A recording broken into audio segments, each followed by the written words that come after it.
Everyone welcome to my media.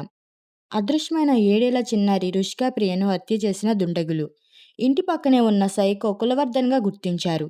చిన్నారిని చంపి ఇంటికి వెళ్లి పడుకున్నాడు. అతన్ని పోలీసులు అదుపులోకి తీసుకున్నారు.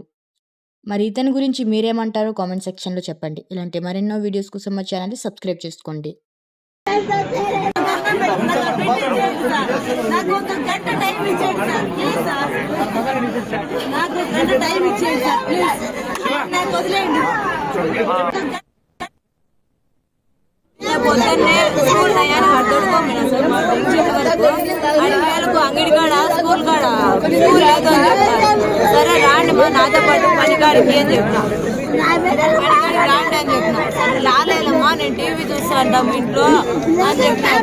సరేలేమా అని చెప్పిన. ఇంటికి వచ్చిన మా ఫోన్ చేసినా మార్చుకున్నారంట, టీషర్ట్ ఏమో వేసుకున్నారంట. ఆడ మిడికిల్లో కూర్చొని ఇంటికి వస్తా ఉంటుంది తాత అని చెప్పేసి వాళ్ళ తాతకి 3:30 ఏమో చెప్పేసి పోయిందంట.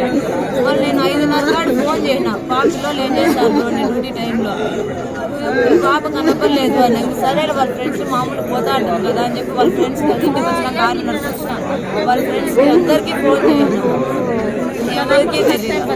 6:30 పోలీసు కంప్లైంట్ వచ్చినాడు. వాళ్ళు రాత్రి ఇక్కడ చూసిన రాత్రి డోర్